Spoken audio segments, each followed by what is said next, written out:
탄핵 심판 거의 끝났는데 탄핵 소추 그러니까 계엄 선포되고 탄핵 소추 통과되고 탄핵 헌재에서 탄핵 심판 진행되고 이 과정 전체에서 이재명 대표 또 민주당의 활약 어떻게 보십니까? 평가하십니까?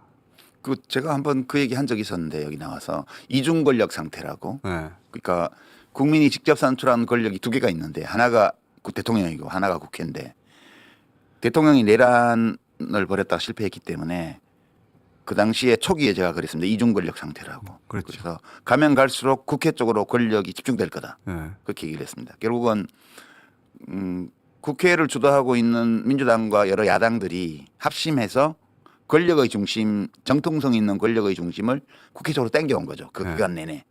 그 기간 쉽지는 않았어요. 네, 쉽지는 않았어요. 네. 그러니까 그 시작이 재빠르게 국회로 결집해서 의결 정족수를 확보를 하고 바깥쪽에 시민들이 오도록 네. 그렇게 북돋아서 국회 침탈을 저지하고 이게 이제 시작이었죠. 네. 그래서 이제 그 전체 과정을 보면 일사불란한 것까지는 아니지만 지금 매우 결속된 어떤 분위기에서 이 일을 지금까지 두 달간 이제 해왔다 저는 그렇게 네. 평가합니다. 그리고 이재명 대표의 리더십은 그 과정에서 더 확고해졌다.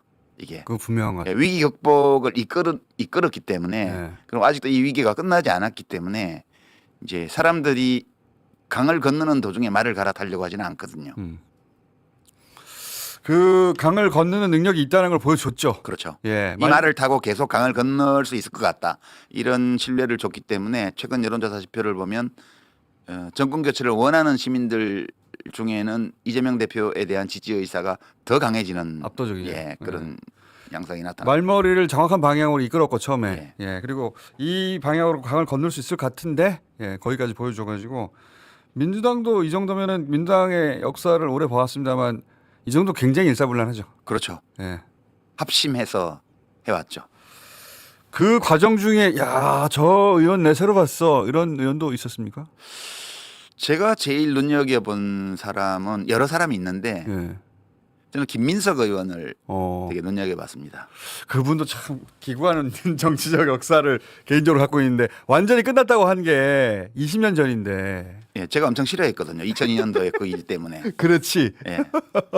그런데 굉장히 그때의 판단 착오로 인해서 예. 굉장히 긴 시간 이제 형벌을 받았죠. 형벌을 받았어요. 벌을 받았어요. 예.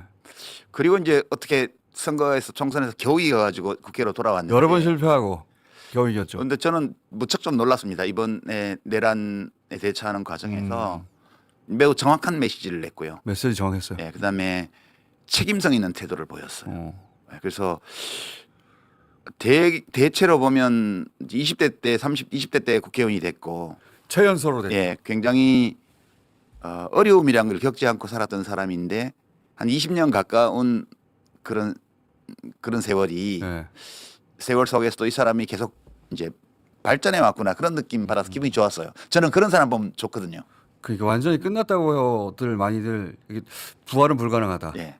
노무현 대통령을 그런 식으로 저버리고 재벌에 붙었어? 말하자면 이런 인상이 남았고 배신자라는 인상이 남았고. 근데 그거에 대해서 직접적으로 사과를 해서 이 문제를 푼 것이 아니고 자기 실력으로. 새로 주어진 과제에 대처하는 과정에서 사람들에게 신뢰를 주는 방식으로 그 과거의 족쇄를 풀고 나온 것 같은 느낌이 있어서 저는 뭐 개인적으로 잘 알지만 그렇게 뭐 정적으로 가깝거나 친밀하거나 그랬던 같은 세대잖아요. 분이 아니죠. 같은 세대잖아요. 같은 제가 이제 좀 몇 년 더 늙었는데 그런 걸 보는 거는 드문 일입니다. 예, 드문 일이기 때문에 더 기분이 좀 유쾌하죠. 예. 망가지는 사람도 많잖아요. 사과 그렇지. 대부분 망가지는 사람들 나이 먹어갈수록 망가지는 사람들이 대부분인데 사과를 안 한 건 아니었지만 아무도 기다려 듣지는 않았죠. 그렇죠. 예. 근데 본인이 실력으로 그걸 풀었다는 게 맞는 말이네요. 그러니까 과거의 잘못과 판단 착오에 대해서 사과함으로써 위기를 벗어나는 사과는 해야 되지만 사과를 한다고 거기서 빠져나올 수 있는 게 아닌데 맞아요. 결국은 뭘로 거기서 벗어날 수 있냐 하면 신뢰를 획득할 수 있는 기여를 통해서 신뢰를 획득할 수 있다는 것을 보여준 사례여서 저는 개인적으로 유쾌했습니다. 보는 과정에서. 예. 저도 굉장히 인상적이었어요. 예. 그리고 메시지를 낼 때 문장이 간결하고 임팩트가 있어요. 정확하고 문장도 굉장히 좋더라고요. 그건 누가 도와주는지 몰라. 본인 직접 쓴 거 아니야? 그건 모르겠어요. 예. 문장 굉장히 좋던데. 말보다 글이 더 좋아요. 말도 잘하는 편인데. 또 정동영 의원 경우도 네. 되게 보기 좋았던 것 같아요. 큰 역할을 한 것은 아니지만 저렇게 저렇게 계속해서 충실해지는 사람들도 가끔 있구나. 박지원 의원 보세요. 나이가 들수록 더 청명해지죠. 거기야 뭐 제가 굳이 말 안 해도 나이가 들수록 청명탕을 드시는지 더 청명해지셔. 그래서 그런 발견은 아주 기분 좋은 발견이었어요 이번 과정에서. 김민석 의원이 있고 네. 그 외에 뭐 박선원 의원이나 김명주 의원은 제가 그분들이야 뭐 그냥 온 국민이 다 보셨기 때문에 저는 사람들이 눈여겨 보지 않았을 수도 있을 분들을 거론한 거고요. 그분들은 뭐 김병주 의원, 박선원 의원 이런 분들은 스타죠 그냥. 이제 스타 됐죠 완전히. 예. 자 그리고 그러면 저 동네 얘기도 좀 해볼까요? 보수는 누가 후보가 될까요? 여러 사람이 지금 나서고 있는데 명태균 씨를 먼저 이겨내야 되는데 보니 그쪽 후보들은 큰 의미가 없는 질문 아닐까요? 누가 되든. 예.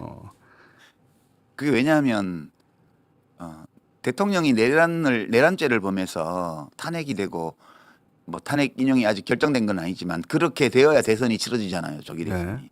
그 정당이 다시 집권한다는 걸 바로 그것도 곧바로 상상할 수 있으세요? 상상할 수가 없죠. 정상적인 국가 아니죠 그러면. 그렇기 때문에 누가 나오든 이제 크게 변화가 없을 거다. 그게 하나 있고 두 번째는 국힘당에서 그 좋은 사람을 뽑을 수가 없어요. 득표력이 있고 국민에게 어떤 다가설 수 있는 후보를 뽑는 게 불가능한 정당이 되어버렸어요. 그 당원들이 너무 많이 나갔고 그리고 가짜 뉴스나 이런 것들 때문에 이상하게 결속이 돼가지고 그 당원 자체, 당원과 핵심 지지층 자체가 비이성적인 어떤 아주 극도로 우매한 집단이 돼버렸어요. 그거가 완전히 됐죠. 예, 그래서 누구도 거기서 어느 정도의 합리적 대화가 가능한 그런 정치인이 거기서 후보되는 것은 거의 불가능해진 거 아니냐. 보수 목소리, 그러니까 합리적인 보수 목소리가 있을 텐데 그런 목소리를 낼 수 없는 환경이 돼버렸죠 지금 분위기가. 네. 그래서 그 보수가 공백 상태가 되고 이제 극우로 가버렸어요. 뭉쳐가지고 한 25% 내외 정도 되는 핵심 지지층이 다 극우가 돼버렸어요. 그걸 또 그 국민의힘 지도부가 이끌고 있고 예. 앞에서 그러다 보니 김문수 1위 하고 있고. 예.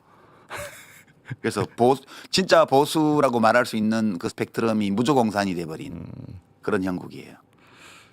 이재명 대표가 그럼 이번 대선에서 주의할 점이나 또는 포커스를 줘야 될 점은 뭐라고 보십니까? 그거는 본인이 잘 알아서 하겠죠. 네. 그 말씀 맞는 말이고. 다만 이제 지금 중도 보수 정당 이 얘기 때문에 약간 네. 시끄러운 것 같은데 저는 이걸 어떻게 해석하냐면 아주 고전적인 그 게임 모델 중에 원 디멘저널 포지셔닝 게임이라는 게 있습니다. 원 디멘저널 포지셔닝 게임. 그러니까 끼인 골목이 있어요. 거기 100가구가 살아요. 편의점이 하나 있으면 독점이죠. 네. 편의점이 2개 있으면 어떻겠어요? 경쟁이 되잖아요. 네. 우리나라는 편의점 2개 있는 골목 비슷해요. 그 오른쪽에 편의점이 국힘, 왼쪽에 있는 편의점이 민주당. 옛날에는 더 왼쪽에 편의점이 큰 게 제법 큰 게 하나 있었어. 민주노동당. 근데 지금 상황이 어떠냐 하면 이제 국힘이라는 편의점이 저 골목 오른쪽 끝으로 계속 이전 개업을 하는 식으로 가고 있어요. 오른쪽으로. 저 멀어지고 있죠. 네, 근데 사람들은 어떤 편의점을 가냐면 가까운 편의점을 이용하는 경향이 있어.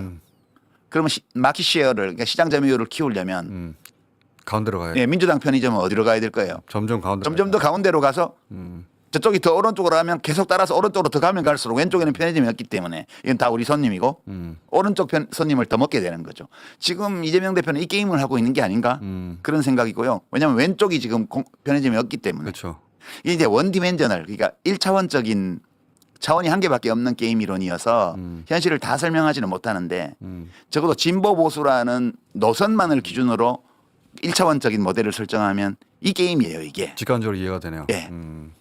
그런데 왼쪽에 새로운 편의점이 잘한단 말이야. 2주에 한 번씩 나와주세요. 왼쪽에 새로운 편의점이 나올 가능성이 있으면 오른쪽으로 못 가요. 그렇죠. 왜냐하면 왼쪽이 많이 넓어지면 거기 창업만 하면 손님이 왕창 올 거기 때문에. 근데 지금 왼쪽이 창업 가능성이 거의 안 보이잖아요. 없다고 해요. 예, 저기 국힘은 계속 골목 오른쪽으로 가고 있어요. 네. 그래서 그만큼 자기 라인을 오른쪽으로 옮기는 거예요 지금. 국힘은 오른쪽 끝에 자기들 밥이 있다고 생각하는데 그게 납득이 안 가요. 그렇게 정치 오래 했던 사람들이 이렇게 멍청한 선택을 하고 있지? 윤석열 때문이에요. 윤석열을 구해야 그나마 흩어져 있는 사람들 결집시킬 수 있다고 생각하는 것 같아요. 그러니까 보니까. 1차원 위치 선정 게임이라는 이 모델로 보면 당연히 뭐 개별 정책이나 혹은 그 소위 포지셔닝, 그러니까 우리가 어떤 당이냐라고 이렇게 표방하는 이런 것들이 오른쪽으로 가는 것이 합리적이죠. 이윤 극대화의 관점에서. 그렇게 저는 그냥 보고 있어요. 골목에서 못 나올 것 같은데 그 정도로 깊이 빠져가지고 이제. 모든 것이 연관되어 있습니다. 그러니까 국힘당의 극우화와 예상되는 후보와 그다음에 민주당 쪽 특히 이재명 대표의 움직임과 이 모든 것들이 다 연결해 있거든요. 그렇게 해서 관찰하면 될 것 같아요. 이재명 대표가 보니까 그 참 눈치가 빨라요. 지금 돌아가는 사정, 역학을 캐치하는데 참 동물적으로 눈치가 빨라요. 그러니까 지금 상속세 문제나 네. 뭐 국내 생산 자동차 법인세 감경이라든가 뭐 이런 종류의 전형적인 뭐 좋게 말하면 시장 친화적인 좀 부정적으로 평가하면 자본 친화적인 이런 세부 정책들도 막 내놓고 있잖아요. 그렇죠. 저는 이게 직접 소통을 민주당 쪽과는 안 하기 때문에 제가 잘은 모르지만 이런 개별 정책에 대한 입장 발표와 최근에 이제 중도 보수라는 그 포지셔닝 예. 이것들이 다 연결돼 있는 게 아닌가 하는 그러니까 이제 저 생각을 좀 해요. 말씀하신 그 이론에 따르면은 점점점 중간에서 오른쪽이 점점 비고 있네. 그 비즈니스 마인드예요. 비즈니스 그러니까 마인드예요. 예. 그거 내가 바로 가져와야 되겠는데 바로 들어간 거예요 그냥 보이자마자 그게. 원래는 그 중원을 차지하려고 싸우는데 이번에 저쪽 끝으로 가버리니까. 이재명 대표가 혼자 하는 것 같지는 않고요. 이게 저렇게 입체적으로 이게 나오는 걸 보면 미리 좀 민주당 내부에서 준비했던 게 아닌가라는 그런 느낌도 좀 있고 그래요. 이미 그 고민을 따로 하기 시작한 것 같아요. 예, 진작부터 그래가지고 그걸 압축적으로 이제 중도 보수는 단어로 표현했을 뿐인 거지. 그러니까 저는 이게 뭐 규범적으로 좋다 나쁘다라는 말을 하는 게 아니고 그냥 대통령 선거라는 이 게임 이것을 게임으로 놓고 게임의 승패에 영향을 미치는 어떤 행위 양식 이런 것들을 살펴보면 그렇게 해석할 수 있겠다 이렇게 보는 거죠. 예. 그리고 지금은 반드시 이겨야 됩니다. 이 대선 모든 대선이 중요했지만 이 대선은 지면은 큰일 나는 대선이에요. 그러니까 이제 시장 점유율 1위를 확고히 하는 것을 전략적 목표로 삼고 지금 그런 거죠. 움직이는 것 같다 그런 거죠. 큰일 나는 것이 노상원 수첩에 또 유시민도 등장했거든요. 드디어 약간 면이선 정도 뭐 그런 거죠. 1급 제거 대상으로 분류돼 아이, 있더라고요. 그래도 여기는 개헌군이 왔지만 우리 집 앞에 안 왔잖아요. 그 좀 오지도 않았는데 제가 이웃집에 숨은 거는 좀 부끄럽게 생각합니다. 이웃집 아니 그 다음 날 갔을 거예요. 국회를 저지해서 완전히 무산시키고 그 다음에 이제 잡으러 갔겠죠 1급들. 그럼 노상원이 잡아가지고는 다 저거 아닙니까? 독극물 폭파 아니면은 뭐 수장이잖아요. 그 얘기 좀 그만해. 하여튼 이름 등장했습니다 이제 유시민 1급에. 아주 잘못 살진 않았구나 그런. 네. 두 번째 줄이 있었다고 하니까 1급이지. 중도 보수는 새로운 이야기가 아닙니다. 1955년 창당 때 중도적 국민정당으로 출발했고 강령의 중도를 명시해 왔고 미국이나 유럽 등 국제적 기준으로 볼 때 보수 노선 위에 서 있어서 김대중 등 역대 민주당 지도자들도 종종 써온 표현입니다. 민주, 성장, 분배, 평화, 안보, 개혁 모두 민주당의 전통이며 가치입니다. 내란 이후 민주당 의원들이 이재명 대표의 제안으로 국회의원 배지와 함께 태극기 배지를 차고 있는 의미는 지금 다 차고 계신데요. 무너진 민주헌정의 가치를 회복하자는 의미이고 의지입니다. 정상적인 보수라면 당연히 공감할 방향일 것입니다. 민주당의 가치는 일관되게 합리적 보수를, 건전한 보수를 포괄해 왔습니다. 문제는 국힘입니다. 국힘의 정체성은 뭡니까? 헌법 파괴, 내란 옹호, 폭력 사주, 헌재와 법원 압박, 특검 저지에 몰두하며 대한민국의 기본 가치를 부정하는 세력이 무슨 보수입니까? 민주당과 이재명 대표에게 시비 걸고 투정하는 것 외에 하는 일이 뭡니까?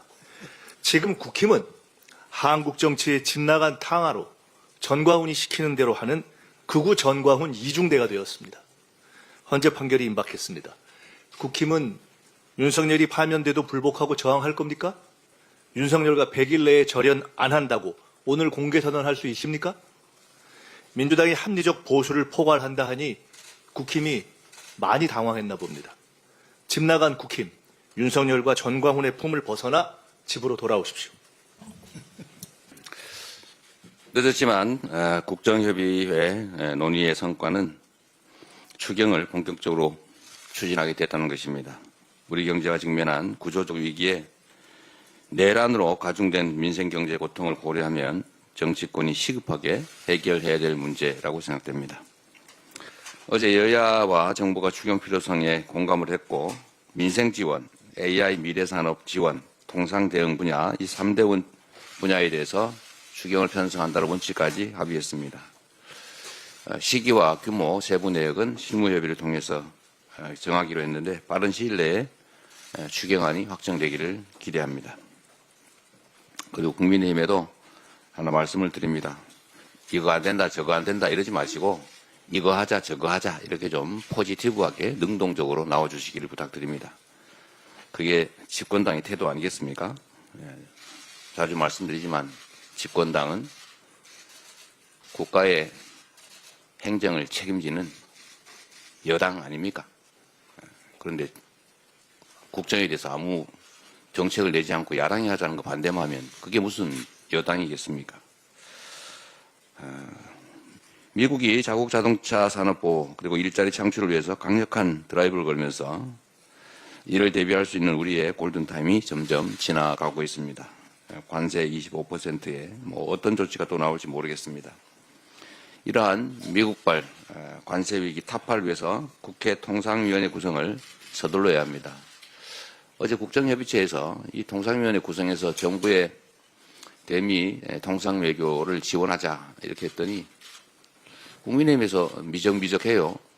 그냥 뭐 하면 되지 뭐 꼭 필요합니까? 이렇게 말씀하시던데 백지장도 맞들면 낫다고 합니다. 그리고 미국은 의회의 역할이 상당히 큰 나라입니다.